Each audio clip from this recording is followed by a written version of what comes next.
2006 साली नागपुरात असलेल्या संघ मुख्यालयावर आतंकवाद्यांनी अटॅक केला। तो अटॅक नागपूर पोलिसांनी परतवून लावला। त्यामध्ये अरविंद सराफ हे आघाडीवर होते, त्यांना गोळीसुद्धा लागलेली होती। मात्र आता हा विषय पुन्हा एकदा यासाठी समोर आलेला आहे कारण या सगळ्या कटाचा मास्टरमाइंड जो आहे तो पाकिस्तानात मारला गेला। त्यानंतर हा विषय ऐरणीवर आला।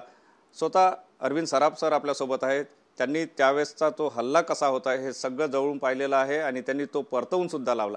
सर काय सांगाल, काय नेमका घटनाक्रम होता तो?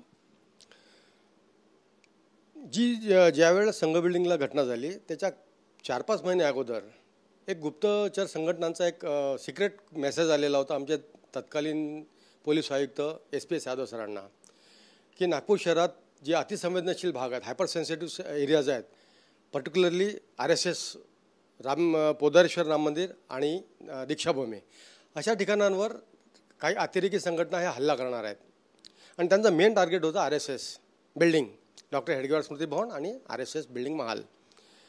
तर त्या अनुषंगाने आमचे तत्कालीन SPS यादव सर यांनी ती जी बाब आहे ती हलक्यामध्ये घेतली नाही, त्याला सिरियसनेस त्याचं ओळखलं आणि त्यांनी आमच्या 2 टीम तयार केल्यात। त्याचं नेतृत्व ठेवलं त्यांनी तत्कालीन DCP प्रभात कुमार सर, जे आज राज्याचे पोलीस महासंचालकसुद्धा आहेत महामंडळाचे।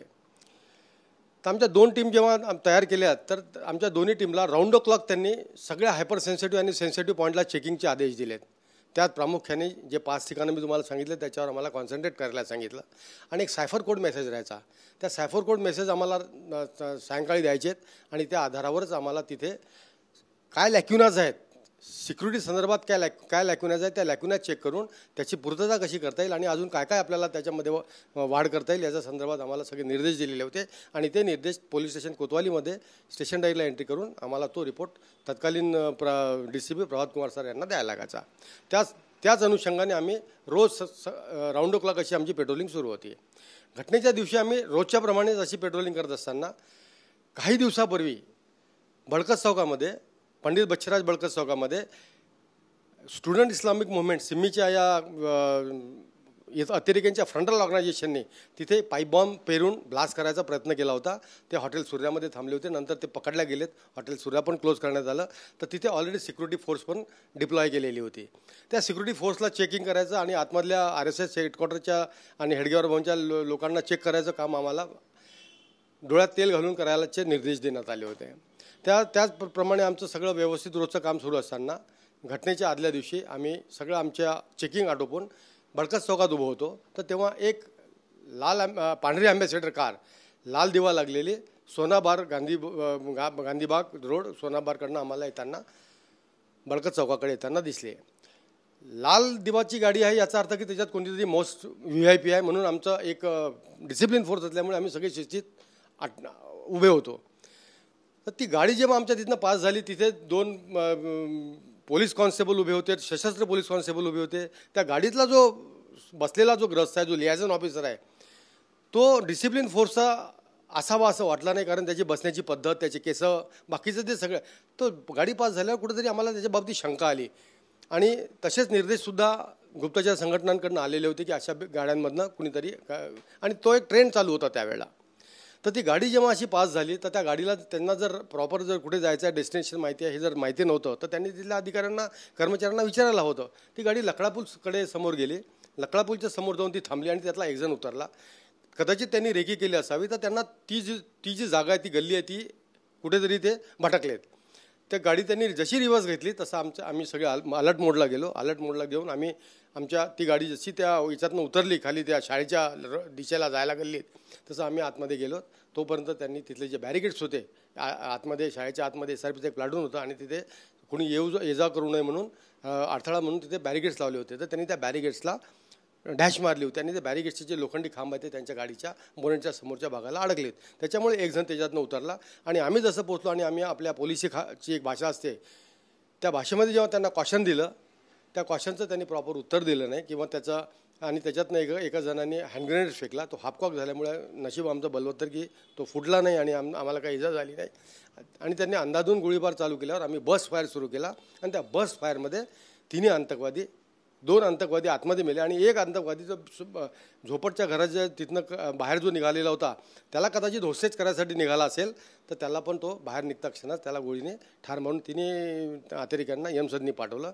त्या गाडी जेव्हा आम्ही लोकांनी जेव्हा चेक केली तर त्या गाडीमध्ये आम्हाला हँड ग्रेनेड्स, त्याच्यानंतर 5 किलोचा RDX ज्या डब्यामध्ये with attach to the battery, AK-56च्या मॅगझिन्स आणि असं बरंचसं ॲम्युनिशन्स आम्हाला तेव्हा जेव्हा सापडलं. आणि त्यांना नंतर आणि त्याच दरम्यानमध्ये त्यांनी केलेल्या गोळीबारात मलासुद्धा गोळी लागल्याने माझ्या स्टमकमध्ये ब्लिडिंग सुरू झाल्याने मग मी शेवटचा कॉल कंट्रोलला केला आणि त्यानंतर सगळे CP साहेबांपासून आमचे सगळे वरिष्ठ तिथे आले.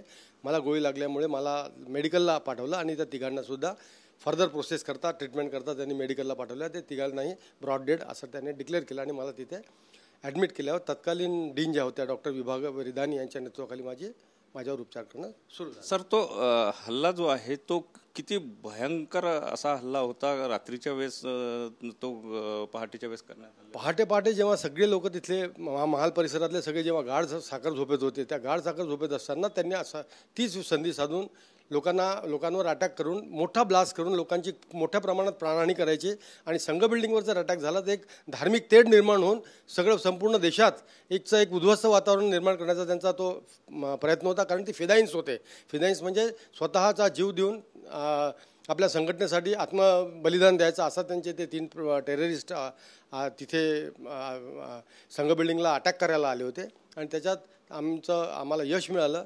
आमच्या सतर्कतेमुळे आमच्या CP साहेबांनी जे आम्हाला वेळोवेळी दिलेले गाईडलाईन्स होत्या प्रभात कुमार, त्याच्यामुळे आम्हाला त्यांना यमसदनी पाठवायला आम्हाला सक्सेस मिळालं. आणि आज माहिती पडलं की त्यांचा जो मास्टरमाइंड होता तो मास्टरमाइंडसुद्धा मारला गेला. तर 19 वर्षानंतर का असोना पण त्याचा मास्टरमाइंड म्हणजे मारला गेला याचा खरंच आनंद आम्हाला झाला.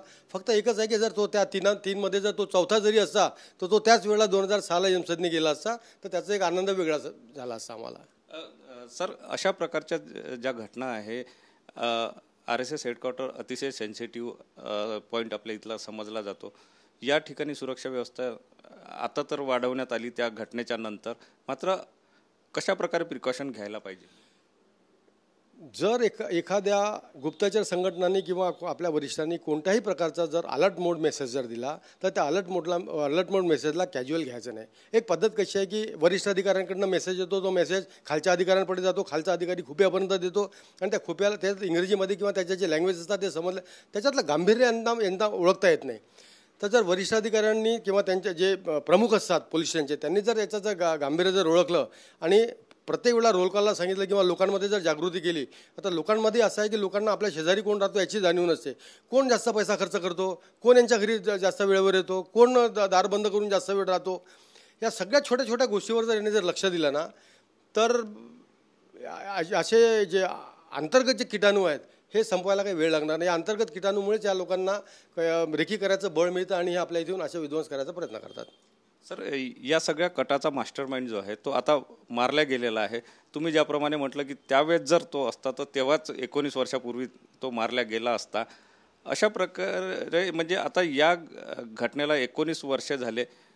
आता कुठेतरी असं वाटते की तो कट पूर्णपणे उधळून लावला नाही, असं म्हणता येणार नाही की तो कट उधळला, कारण हे शेपूट आहे, ते कधी पण वाकडं असतं. हे या लोकांमध्ये सुधार नावाची यांच्यामध्ये सुधार कधीच येणार नाही. एक गेला तर दुसरा तयार होतो. त्याच्यामुळे यांची जी विचारशक्ती, यांची जी विचारधारा, ही विचारधारा जर संपवायची असेल तर त्याला एकच आहे की लोकांचं संघटन मजबूत पाहिजे, लोकांची एकी मजबूत पाहिजे, लोकांमध्ये जागरूकता पाहिजे, पोलिसांमध्ये जागरूकता पाहिजे. आणि हे काम मला अधिकाऱ्यांनी सोपवलं आहे तर ते मला प्रामाणिकपणे करायचं आहे. अशा कामांमध्ये लेथर्जी असते, कारण कुठेतरी कंटाळवाणं असतं, पण ते काम आपल्याला दिलेलं आहे आणि ते माझ्या हातातून जर चांगलं झालं तर मला देशासाठी मी काहीतरी करू शकेल हे जर त्याला जर भान असेल ना तर निश्चितच काहीतरी आपल्याला म्हणजे जे सैन्य तिथे लढतात आपल्याला अंतर्गत लोकल एरियामध्ये आपल्याला त्या सैन्यांना मदत करायला आपलासुद्धा एखादा खारीचा वाटा राहू शकतो असं माझं प्रांजळ मत आहे. नक्कीच तो आता जरी या कटाचा मास्टरमाइंड मारला गेला असला तरी अशा प्रकारचे मास्टरमाइंड अनेक निर्माण होऊ शकतात. त्यामुळे पोलीस असो किंवा यंत्रणा असो किंवा नागरिक यांनी सतर्क राहून दक्षता घेण्याची गरज असल्याचं अरविंद सराफ सरांनी सांगितलं आहे. कॅमेरामन साईसह सुनील ढगे, TV9 मराठी, नागपूर.